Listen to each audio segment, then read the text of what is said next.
الحمد لله نحمده ونستعينه ونستغفره ونؤمن به ونتوكل عليه ونعوذ بالله من شرور أنفسنا ومن سيئات أعمالنا من يهده الله فلا مضل له ومن يضلل فلا هادي له ونشهد أن لا إله إلا الله وحده لا شريك له ونشهد أن سيدنا ونبينا مولانا محمدا عبده ورسوله أما بعد فقد قال الله تعالى وإذا قرئ القرآن فانصتوا له وقال النبي صلى الله عليه وسلم الماهر بالقرآن مع الصفرة الكرام البرر والذي يقرأ القرآن ويتتتع فيه وهو عليه شاق له أجران أو كما قال عليه الصلاة والسلام.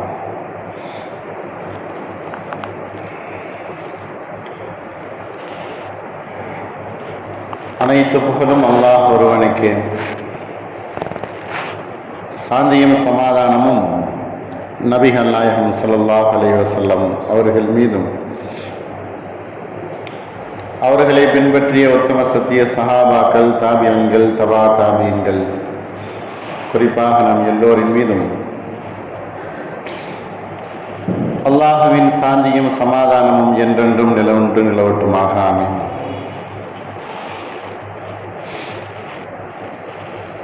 அல்லாஹ் நமக்கு வழங்கிய இந்த ஜும்மாவுடைய நாளையிலே எந்த நன்மைகளுக்கெல்லாம் நம்மளை சொந்தக்காரர்களாக அல்லாஹ் தக்தீரில் எழுதியிருக்கிறானோ அந்த அனைத்து நல் அமல்களுக்குரியவர்களாக நம்மை அல்லாஹ் ஆக்கி புரிவானாக. நம்முடைய எண்ணங்களையும் தேடல்களையும் அல்லாஹ் கபூல் செய்து நிரந்தரமான மறுமையினுடைய வாழ்க்கைக்கு சேகரமாக அவைகள் அனைத்தையும் ஆக்கி தந்தல் புரிவானாக. நம்மையும் நமது குடும்பத்தாரையும் அல்லாஹ் தன்னுடைய திருப்பொருத்தத்திலே ஒன்று சேர்த்துக் கொள்வானாக. நமது குழந்தை செல்வங்களையும் மனைவி மக்களையும் அல்லாஹ் உலகத்தில் ஆரோக்கியமாக நிம்மதியாக வாழக்கூடிய நல்லதொரு வாய்ப்புகளை அல்லாஹ் நாம் எல்லோருக்கும் தந்தல் புரிவானாக. அன்பானவர்களே, அல்லாஹ்வின் நல்லடியார்களே, இன்றைய ஜும்மாவிலே குர்ஆன் ஓதுவது நமக்கு அது ஒரு பேரின்பம், அது பேராவல், அது ஒரு இன்பத்தை தரக்கூடியது என்கிற தலைப்பின் கீழ் சில விஷயங்களை சொல்வதற்கு ஆசைப்படுகிறேன்.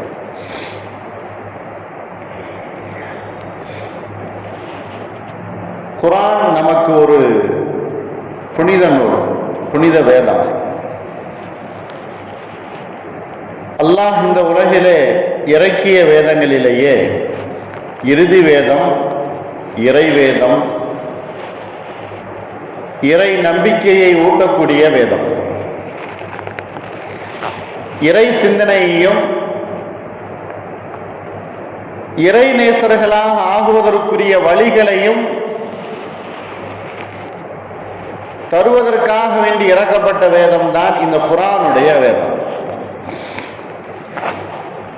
குர்ஆனுடைய வேதம் அல்லாஹ் நமக்கு வழங்கியிருக்கக்கூடிய மகத்துவமிக்க சிறப்பு வாய்ந்த புண்ணியமிக்க இந்த குர்ஆன், சிறப்புமிக்க இந்த குர்ஆன் அதை ஓதுபவர்களை சிறப்பாக்குகிறது. இந்த குர்ஆனை கொண்டு உலகத்தில் பல பெரும் பதவிகளையும் அந்தஸ்துகளையும் சிறப்புகளையும் பெற்றிருக்கிறார்கள். அதை அல்லாஹ் குர்ஆனிலேயே சொல்லி காட்டுகிறான். நேர்வழி பெற்றவர்களும் இந்த குர்ஆனை கொண்டுதான், வழிதவறி போனவர்களும் இந்த குர்ஆனை கொண்டுதான். குர்ஆனை பற்றி அறியணும், தெரியணும், அதை ஓதணும், அதன் பிரகாரம் அமல் செய்யணும், அதை பரப்பணும், எடுத்துரைக்கணும். இவைகள் அனைத்துமே ஒரு மூமின் முஸ்லிமினுடைய கடமையாக இருந்து கொண்டிருக்கிறது. உலகம் எல்லோருக்கும் அந்த குர்ஆன் இறக்கப்பட்டிருந்தாலும் கூட முஸ்லிம்களுக்கு மூமின்களுக்கு மாத்திரமல்ல, உலகத்தில் எல்லோராலும் அது படிக்கப்பட வேண்டும், தெரிந்து கொள்ளப்பட வேண்டும். அது எல்லோருக்குமே வழிகாட்டும். நேர்வழி வேண்டும் என்று நினைக்கக்கூடியவர்களுக்கு அந்த குர்ஆன் ஆகிறது தெளிவாக வழிகாட்டும். வழி கெடுக்கணும், வழி கெட்டு போகணும் என்று நினைக்கக்கூடியவர்களுக்கும் அந்த குர்ஆன் வழிகாட்டும். அப்படி உயர்வு மிக்க அல்லாஹ்விடத்திலிருந்து வாய்ஸாக, வார்த்தைகளாக, சத்தமாக வெளிவந்ததுதான் இந்த குர்ஆன் என்பது. எழுத்து வடிவிலே கிடையாது, புக்கு வடிவிலே இல்லை, அல்லது அனுப்பப்பட்ட முறையும் இல்லை. அல்லாஹ் இறக்கியது நபி ஸல்லல்லாஹு அலைஹி வஸல்லம் அவர்களுடைய மனதிலே பதிய வைத்து, செவியிலே செவி கேட்க வைத்து, மனதிலே பதிய வைத்து, மறுபடியும் நாவிலே ஓதி கேட்ட ஒரு வழிமுறை தான் இந்த குர்ஆனுடைய வழிமுறை. எழுதி வைத்ததல்ல யாரோ. அதற்காக வேண்டி உலகத்தில் உள்ள இருக்கக்கூடிய பொருள்களை பயன்படுத்தியதாகவும் இல்லை. நபி ஸல்லல்லாஹு அலைஹி வஸல்லம் அவர்கள் அதை ஓதினார்கள். குர்ஆனை மக்களிடத்திலே ஓதி காட்டினார்கள். அதுதான், அதற்கு பேர் தான் இறை வேதம், இறைவன் அனுப்பிய ஒரு வேதம். குர்ஆனை ஓதுவதிலே, தெரிந்து கொள்வதிலே தயக்கம், வெட்கம், நம்மிடத்தில் இருக்கக்கூடிய தாழ்வு மனப்பான்மை, குர்ஆனை எப்பையெல்லாம் ஓதணும், யாரெல்லாம் ஓதணும், எந்த நிலைமைகள் எல்லாம் ஓதிக்கொள்ளணும் குர்ஆனை என்பதை கூட தெரியாமல் நாம் இருந்து கொண்டிருக்கிறோம். எப்படிப்பட்டவரும் குர்ஆனை ஓதலாம். சிறு வயது, நடுத்தர வயது, பெரிய வயது, மௌத்தாகும் வயது, எப்ப வேண்டாலும் குர்ஆனை ஓதலாம், கற்றுக்கொள்ளலாம். சில பேருக்கு தன்னைத்தானே பற்றி உண்டான ஒரு தாழ்வு மனப்பான்மை இருக்குது. இந்த வயசுல போய் நம்ம எப்படிங்க குர்ஆனை கற்றுக்கொள்றது, வயசு முடிஞ்சு போச்சு, வயசாயிடுச்சு, வயது முதிர்ந்து போச்சு, நமக்கு குர்ஆன் ஓத தெரியலேன்னு யாரிடத்திலேயாவது போய் மண்டிட்டு ஓத கற்றுக் கொடுங்கன்னு சொல்லுவதில் மனத்தயக்கம், ஒரு வெட்கம், நம்மளால ஓத முடியுமா அப்படிங்கிற ஒரு தாழ்வு மனப்பான்மை.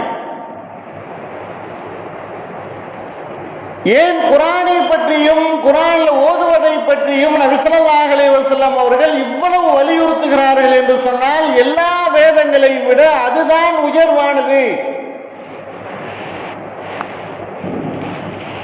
உலகத்தில் யாரெல்லாம் வேதங்கள் என்று ஏற்றுகிறார்களோ, எழுதுகிறார்களோ, பேசுகிறார்களோ, வேத நூல் என்பதாக சொல்லுகிறார்களோ, அதெல்லாம் இங்கேயே முடிந்து போகக்கூடியது. யாருக்கும் அதை சிபாரிசு செய்யாது. அதை யாரையும் கூட்டு போய் அந்த வேதங்கள் எல்லாம் சொர்க்கத்துக்குள்ள நுழைக்காது. ஆனால் இங்கேயும் வெற்றி, மறுமையிலையும் சுவர்க்கத்திற்குள் நுழைவதற்கு அவ்வளவு சிபாரிசுகள் செய்யும் இந்த குர்ஆன்.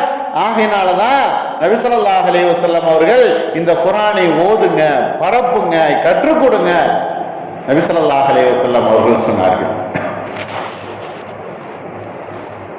குர்ஆனை கற்று அதை ஓத ஆரம்பித்து விட்டால் அதுல கிடைக்கக்கூடிய பேரின்பம் இருக்குதே, உலகத்துல எந்த பொருளை சாப்பிடுவதாலும் அனுபவிப்பதாலும் கிடைக்கவே கிடைக்காது. அவ்வளவு பெரிய பேரின்பம் இந்த குர்ஆன் ஓதுவதிலே இருக்கிறது. குர்ஆன் ஓதுவதில் தான் நன்மைகளையே நபி ஸல்லல்லாஹு அலைஹி வஸல்லம் அவர்கள் சொல்லி காட்டுகிறார்கள். வேற எந்த படிப்பதிலையும் எதை எழுதுவதிலையும் நன்மைகள், ஆனால் குர்ஆன் ஓதுவதிலே நன்மைகள் அதிகமாக இருக்குது. பன்மடங்கு நன்மைகள் இருக்குது குர்ஆன் ஓதுவதிலே. சரளமாக ஒருவர் குர்ஆன் ஓதினார் என்று சொன்னார், அல் மாஹிரு ஃபில் குர்ஆன். குர்ஆனில நல்ல சரளமாக ஒருவர் ஓதுகிறார்.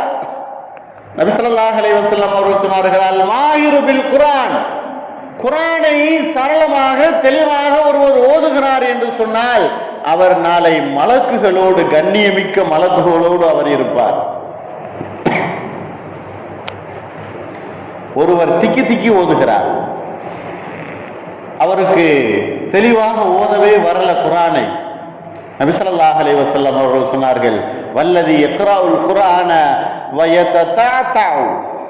திக்கி திக்கி ஓதுகிறார். யததஅு அப்படின்னு சொன்னா அதாவது சிரமப்பட்டு அதை வார்த்தைகளை சரியாக உச்சரிக்க தெரியாம அவர் தடுமாறி ஓதுகிறார். ஆனால் ஓதுவதில் அவருக்கு ஆசை இருக்குது. வஹுவ அலைஹி ஷாக்குன் லஹு. அவருக்கு மிகப்பெரிய பிரியம் இருக்குது.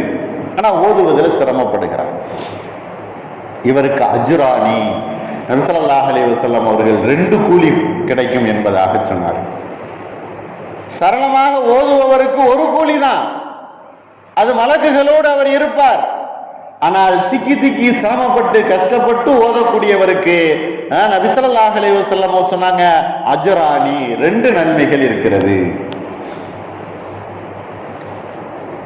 அன்பானவர்களே, அல்லாஹ்வின் நல்லடியார்களே, இன்றைக்கு குர்ஆன்ல சர்வ சாதாரணமாக ஓதுறாங்க. தொழுகையில ஹாஃபில்கள் தெளிவா ஓதுறாங்க. இவங்க எல்லோருமே ஒரு நேரத்துல திக்கி திக்கி ஓதுனவங்க தான், கஷ்டப்பட்டு ஓதுனவங்க தான். சிரமத்திற்கு மத்தியில தான் ஓத ஓத அவர்களுக்கு ட்ரைனிங் ஆகி பிராக்டிஸ் அவர்கள் சரளமாக ஓத ஆரம்பித்தார்கள். அப்ப ஒண்ணு விளங்கி கொள்ளணும், நிச்சயமாக நம்ம திக்கி திக்கி ஓதுதல் என்பது இப்படியே விட்டுட்டோம் அப்படின்னு சொன்னா கடைசி வரலையும் திக்கிக்கிட்டு தான் இருக்கும். அடிக்கடி ஓதிக்கிட்டே இருந்தோம்னு சொன்னா திக்குதல் என்பது போயிடும்.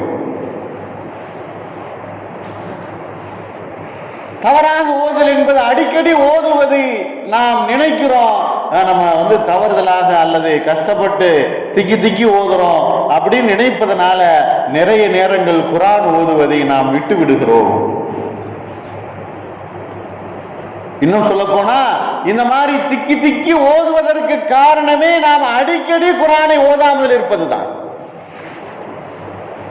திக்கி திக்கி ஓதுவதற்கு காரணமே குர்ஆனை நாம் அடிக்கடி ஓதாமல் இருப்பதுதான் காரணம். அதனாலதான் திக்குகிறது.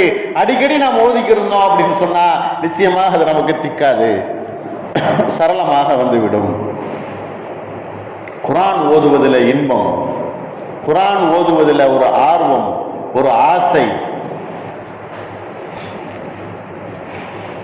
உலகத்தில் சிறப்பு வாய்ந்தது, கண்ணியமானது, அது இறைவனால் இறக்கப்பட்டது, அதற்கு நிகர் வேறு எதுவும் கிடையாது.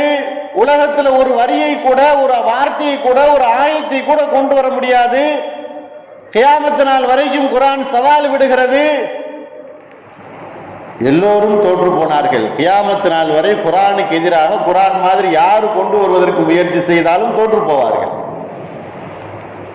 அப்படி உயர்வு மிக்க இந்த குர்ஆனை நாம் ஓதுவதில் இன்பத்தை அனுபவிக்க வேண்டும். குர்ஆன் ஓதுவதிலே இன்பம், பேரின்பம். நபி ஸல்லல்லாஹு அலைஹி வஸல்லம் அவர்கள் சொன்னார்கள், மனிதர்களில் சிறந்தவர் யார் தெரியுமா? குர்ஆனை கற்று அவர் பிறருக்கு கற்று தருபவரே சிறந்தவர். குர்ஆனை ஓதுகிறார், அதே நேரத்தில் அடுத்தவருக்கும் அதை கற்றுத் தருகிறார். அவர் ஓதுவதில் ஒரு பேரின்பம், அதை கற்றுக் கொடுப்பதில் ஒரு பேரின்பம். அல்லாஹ் எவ்வளவு பெரிய அந்தஸ்தை கற்றுத்தரக்கூடியவர்களுக்கு கொடுத்திருக்கிறான். உலகத்தில் எல்லாத்தையும் கற்றுக்கொள்ளலாம். கடலுக்கு அடியில எப்படி வந்து ரோடு அமைக்கணும் என்பது முதற்கொண்டு அனைத்தையும் கற்றுக்கொள்ளலாம். ஆனால் குர்ஆனை கற்றுக்கொண்டு அதுல ஓதுவதில் பேரின்பம் பெற்று அதை பிறருக்கு எடுத்து சொல்லக்கூடிய கற்றுத்தரக்கூடிய அந்த நிலை வரும் பொழுது இரட்டிப்பான பேரின்பங்களை அவர்கள் அடைகிறார்கள். எதை கற்றுக் கொடுத்தாலும் சிறப்பு என்பது கிடையாது, ஆனால் குர்ஆனை கற்றுக் கொடுப்பதில் சிறப்பு என்பது இருக்குது. அதுல ஆனந்தம் பேரின்பம் என்பது இருக்குது. அதனாலதான் அல்லாஹ் குர்ஆன்ல சொல்லுகிறான், வைதா குர்ஆல் குர்ஆன், குர்ஆன் ஓதப்பட்டால் உங்களுடைய காதுகளை செவிதாழ்த்தி நீங்கள் கேளுங்கள். குர்ஆன் ஓதுவதை எங்காவது நீங்கள் கேட்டீர்கள் என்று சொன்னால் உங்களுடைய காதுகளை தாழ்த்தி அதை செவிமடுங்கள். அப்ப குர்ஆன் ஓதுவதிலேயும் பேரின்பம், குர்ஆனை கேட்பதிலேயும் இன்பம், குர்ஆனை ஓத கேட்பதிலேயும் இன்பம்.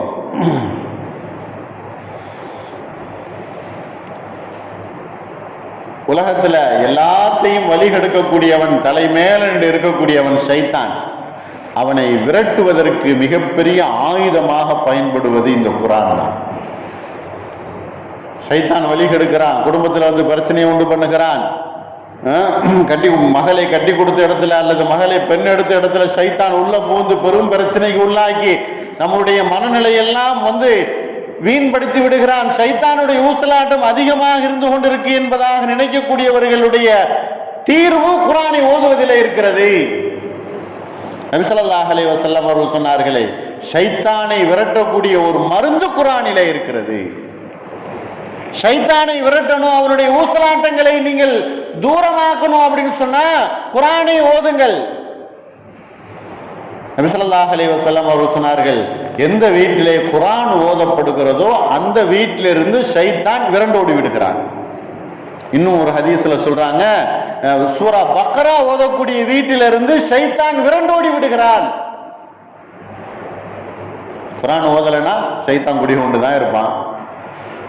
குர்ஆன் ஓதப்படலை, வீடுகள்ல படிக்கப்படலை அப்படின்னா அவனுடைய ஊசலாட்டங்கள் தான் இருந்து கொண்டிருக்கும். ஆண்களோ பெண்களோ வீட்டில் குர்ஆன் ஓதுவதற்கு அனுமதிக்கணும், சத்தம் போட்டு ஓதுவதற்கு வீடை ஒதுக்கி கொடுக்கணும், வீட்டில் அவர்களை வந்து வற்புறுத்தணும். ஷைத்தான் ஓடி விடுவான். ஷைத்தானுடைய ஊசலாட்டங்கள் இருப்பதனால தானே ஒரு ஆண் வீட்டை விட்டு வெளியிலிருந்து போய் சம்பாதிக்க முடியாத நிலை, பிரச்சனைகளிலே அகப்பட்டு கொள்ளக்கூடிய முறை, குடும்பத்தில் பிரச்சனைகள், சண்டை சச்சரவுகள், ஷைத்தான் அங்கே உள்ள வந்து விடுகிறான். சொர்க்கத்தில் இருந்த ஆதம் அலைஹிஸ்ஸலாம், ஹவ்வா அலைஹிஸ்ஸலாம் அவர்களவே வழிகெடுத்து உள்ளுக்குள்ள பிரச்சனையை உண்டு பண்ணி வெளியேற்றியவன் நம்முடைய வீடுகளில் நுழைவதற்கு அவனுக்கு லேசான ஒரு விஷயம். அன்பானவர்களே, ஷைத்தானை விரட்டக்கூடிய ஒரு பெரும் அருமருந்து வீடுகளிலே குர்ஆன் ஓதுகிறது என்பது அது ஷைத்தானை விரட்டக்கூடிய ஒரு விஷயமாக இருந்து கொண்டிருக்கு.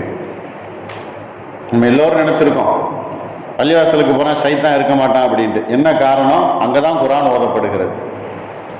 எங்கு குர்ஆன் ஓதப்படுகிறதோ, குர்ஆன் எங்கு ஓதுகிறார்களோ அதை விட்டும் ஷைத்தான் வெறுத்து போய் தலையில மண்ணை வாரி போட்டுக்கொண்டு அவன் ஓடி விடுகிறான்.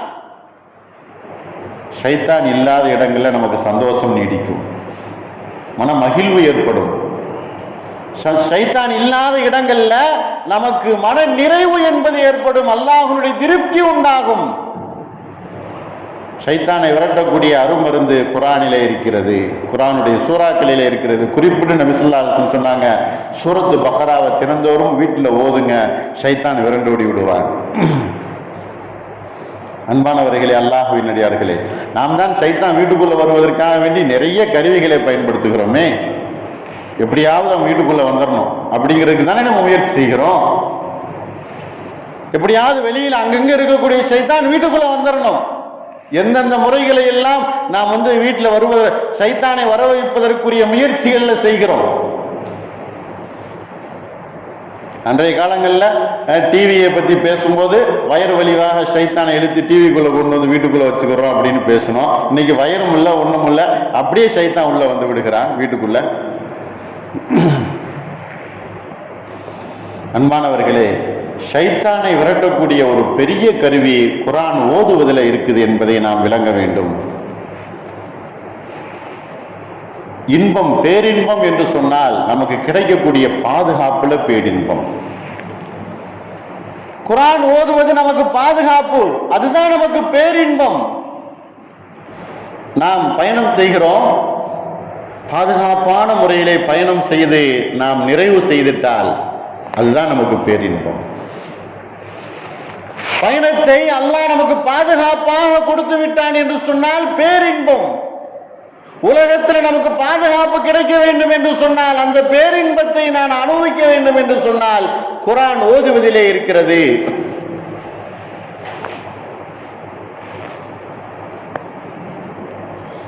தூங்குவதுதான் ஒரு நிம்மதி, பேரின்பம். அந்த தூக்கத்துல கூட சைத்தான் கெட்ட கனவுகளை கொண்டு வந்து நம்மளை நிம்மதியா தூங்க விடாம ஆக்கிடுவான். நபி ஸல்லல்லாஹு அலைஹி வஸல்லம் அவர்கள் சொன்னார்களே, நீங்க தூங்க செல்லும் பொழுது ஆயத்துல் குர்சியை ஓதிட்டு நீங்க தூங்க போங்க, ஷைத்தானுடைய கெட்ட கனவுகளை விட்டும் நீங்கள் பாதுகாக்கப்படுவீர்கள், உங்களுக்கு நிம்மதியான தூக்கம் கிடைக்கும். தூக்கமின்மையால் நாம் உலர்கிறோம், அதற்கு பாதுகாப்பு இல்லை என்பதாக சொல்லுகிறோம். நபி ஸல்லல்லாஹு அலைஹி வஸல்லம் அவர்கள் சொன்னார்கள், தூங்க செல்வதற்கு முன்னால் நீங்கள் ஆயத்துல் குர்சியை ஓதிக்கொண்டு தூங்குவதற்கு செல்லுங்கள், அந்த தூக்கம் உங்களுக்கு நிம்மதியாக இருக்கும், பாதுகாப்பாக இருக்கும், ஷைத்தானுடைய ஊசலாட்டங்களை விட்டும் அது பாதுகாக்கும். எல்லா மனிதர்களுமே உலகத்தில் விரும்புதல் என்பது தன்னை அனைவருக்கும் முன்னால் முன் உதாரணமாக நல்ல மனிதனாக நான் இருக்க வேண்டும் என்பதை எல்லோரும் விரும்புவார்கள். கெட்ட மனிதர்கள் கூட, கெட்ட செயல் செய்யக்கூடியவர்கள் கூட தன்னுடைய கெட்ட செயலின் மூலமாக தன்னை யாரும் அடையாளம் காட்டிவிடக்கூடாது என்பதாக அவர்கள் விரும்புவார்கள். நல்ல மனிதர்கள் தன் முன் உதாரணமாக இருக்கணும் என்பதாக நினைப்பார்கள். அதே போல கெட்ட மனிதர்கள் கூட நானும் எல்லோருக்கும் முன்னுதாரணமாக இருக்கணும் தான் நினைப்பாங்க. அப்படிப்பட்ட மனிதர்களுக்கு பேரின்பத்தை தரக்கூடியது இந்த குர்ஆன் ஓதுவது என்பது. குர்ஆன் ஓதுவதின் மூலமாக அடுத்தவர்களுக்கு இடத்திலே நாம் நல்ல முன் உதாரணமாக அமைகிறோம். குர்ஆன் ஓதுவதின் மூலமாக நல்ல மனிதர்கள் என்கிற முன் உதாரணத்தை நாம் பெறுகிறோம். நபி ஸல்லல்லாஹு அலைஹி வஸல்லம் அவர்கள் உஹது போர்ல நிறைய சஹாபாக்கள் ஷஹீத் ஆயிட்டாங்க. உஹது போர்ல அப்ப 2 நபர்களுக்கு ஒரு கஃன் துணியை சேர்த்து அவர்கள் அடக்கம் செய்தார்கள். அப்ப நபி ஸல்லல்லாஹு அலைஹி வஸல்லம் அவங்க கேட்டாங்க, ஷஹீதானவர்களிலேயே குர்ஆன் நல்ல ஓத தெரிந்தவர் யார் என்பதாக கேட்டாங்க. அப்போ ஒரு மனிதரை காட்டி, இந்த ஜனாசா இவர் நல்ல குர்ஆன் ஓதுவார். நபி ஸல்லல்லாஹு அலைஹி வஸல்லம் அவரை எல்லோருக்கும் அடியில வைத்து அடக்கம் செய்யுங்க அப்படின்னு சொன்னார்.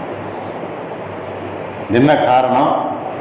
கபரிலே கூட குர்ஆன் ஓத தெரிந்தது அப்படின்னு சொன்னா அங்கேயும் பாதுகாப்பு, பேரின்பம் அங்கேயும் கிடைக்கும், நிம்மதி என்பது அங்கேயும் உண்டாகும். ஒருவர் நல்ல குர்ஆன் ஓதுகிறார், அவரின் மூலமாக அந்த கபரில் இருக்கக்கூடியவர்களுக்கும் பேரின்பம். அவரை நபி ஸல்லல்லாஹு அலைஹி வஸல்லம் அவர்கள் குடியினுடைய ஆழத்திலே வைத்து அடக்கம் செய்து அதற்கு மேலாக மற்றவர்களை அடக்கம் செய்தார்கள்.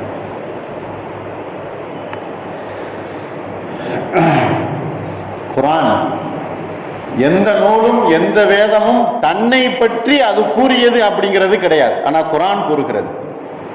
குர்ஆன் தன்னை பற்றி கூறுகிறது, தன்னை படைத்தவனை பற்றி கூறுகிறது, படைப்புகளை கூறுகிறது, கியாமத் நாளை சொல்லுகிறது, கியாமத் நாளுக்கு பின்னால் ஏற்படக்கூடிய விஷயங்களை சொல்லுகிறது, சொர்க்கம் நரகத்தை சொல்லுகிறது. தன்னைத்தானே கூறக்கூடிய ஒரு வேதம் அப்படின்னு சொன்னா அது குர்ஆன் தான். என்ன சொல்லுகிறது?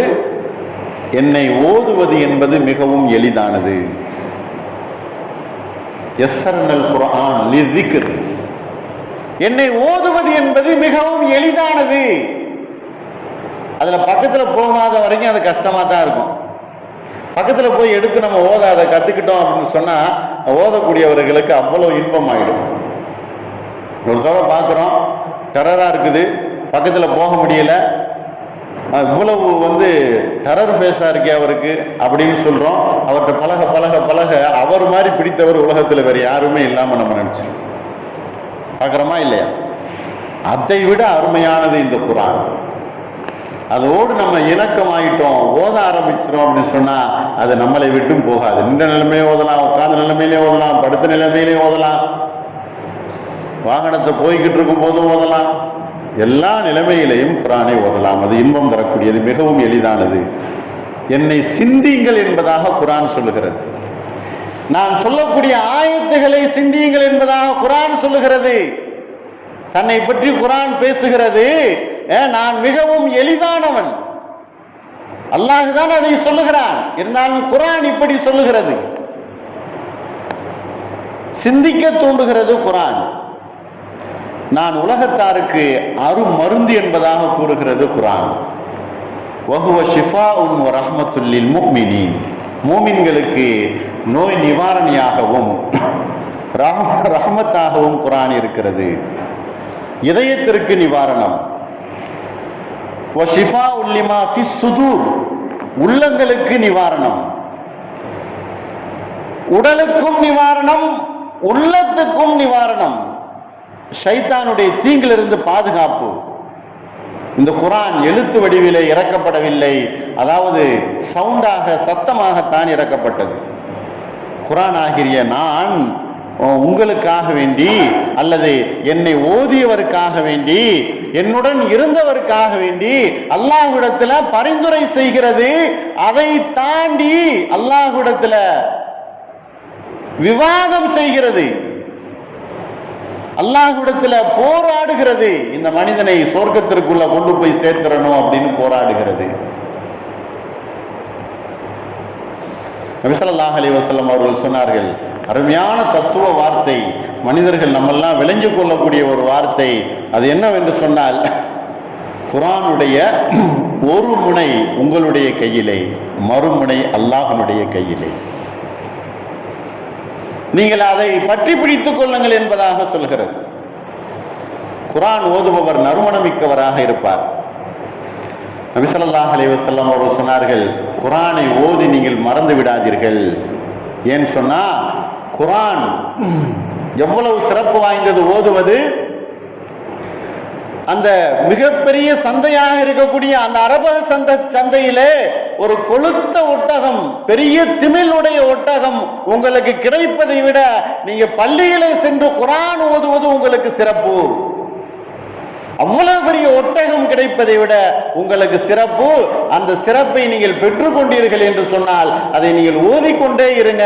அதை நீங்கள் விட்டுவிட்டீர்கள் என்று சொன்னால் ஒட்டகம் எப்படி கயிற்றை அழைத்து விட்டு அது ஓடிவிடுமோ, காணாமல் போய்விடுமோ, அதுபோல உங்களுடைய உள்ளத்திலிருந்து அது ஓடிவிடும்.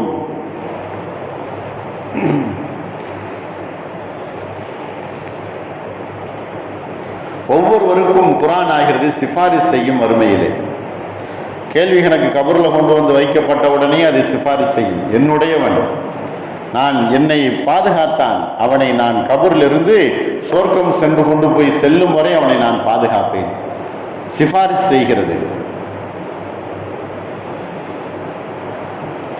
நபி ஸல்லல்லாஹு அலைஹி வஸல்லம் அவர்கள் சொன்னார்கள், குர்ஆன் ஓதுவதிலே இன்பம் கண்ட அபூ மூசா அல் அஷ்அரி, அபூ மூசா அல் அஷ்அரி அவர்கள் அவர்களை பற்றி சொல்லுகிறார்கள் நபி ஸல்லல்லாஹு அலைஹி வஸல்லம் அவர்கள், நீங்கள் இன்பமாக அதை சுவைத்து அதனுடைய ரசனையை உணர்ந்து நீங்கள் குர்ஆனை ஓதுகிறீர்கள். நிச்சயமாக தாவூத் அலைஹிஸ்ஸலாம் அவர்களுடைய இசை கருவியிலிருந்து ஒன்றை நீங்கள் பெற்றிருப்பீர்கள். தாவூத் அலைஹிஸ்ஸலாம் அவர்கள் ஓதினார்களே அவ்வளவு ராகமாக, அதிலிருந்து ஒன்றை நீங்கள் பெற்றிருக்கிறீர்கள். உங்களுக்கு அந்த ராகமும் அந்த தொனியும் உங்களுக்கு அருமையாக இருக்குது. இன்னொரு ஹதீஸ்ல நபி ஸல்லல்லாஹு அலைஹி வஸல்லம் அவங்க சொல்றாங்க, அபூ மூஸா அஷ்அரி அவங்களை பார்த்து, நேற்று இரவு நேரத்தில் நீங்கள் ஓதுவதை நான் செவியுற்றேன், எனக்கு அல்லாஹ் எத்தி வைத்தான், நீங்கள் கண்டிருந்தீர்கள் என்று சொன்னால் அவ்வளவு ஆனந்தம் அடைந்திருப்பீர்கள். அபூ மூஸா அஷ்அரி ரலியல்லாஹு அன்ஹு நபி ஸல்லல்லாஹு அலைஹி வஸல்லம் அவர்கள் குர்ஆன் ஓதுவதில் இவ்வளவு அறிந்து ஓதுதல், குர்ஆனை அதனுடைய விளக்கங்களை அறிந்து ஓத வேண்டும். அப்படி அறிந்து ஓதும் போது இன்னும் அதிகப்படியான அதுல ஈடுபாடு கொண்டவர்களாக நாம் ஆக முடியும். நபி ஸல்லல்லாஹு அலைஹி வஸல்லம் அவர்கள் சொன்னார்கள், என்னுடைய உம்மத்துல சில மனிதர்கள் இருக்கிறார்கள், அவர்கள் பாலடைந்த வீட்டை போன்று அவர்களுடைய உள்ளம் இருக்குது. என்ன காரணம்? அவர்களுடைய உள்ளத்துல குர்ஆனிலிருந்து ஒரு பகுதி கூட மரணமாக இல்லை. குர்ஆனிலிருந்து ஒரு பகுதி கூட மரணம் இல்லாத அந்த மனிதருடைய உள்ளம் பாலடைந்த வீட்டை போன்று என்பதாக சொல்லுகிறார்கள். திரும்ப திரும்ப அந்த சூறாவே ஓதிக்கிற குலோல்லா சூரா, குலோதபுரபின்னாஸ், குலோதபுரபில் ஃபலக், இதுதானே நம்ம தொழுகையில திரும்ப திரும்ப ஓதிக்கிட்டே இருக்கோம். அதிகப்படியாக மரணம் செய்து அதிகப்படியான சூறாக்களை நாம் உள்ளத்துல பதிய வைத்து நாம் அதை தொழுகையில் ஓதுவதற்கு மரணம் செய்தவர்கள் அதுதான். எத்தனை சூறாங்க தெரியும்? 10-30 வருஷமா தொழுகிறீங்க, அந்த குலுவல்லா சூறா தான், அந்த குலோதபுரபின்னாஸ் தான். 4 ரக்காய் தொழுதா திரும்பவே அதவே திருப்பி ஓதுவேன் நான்.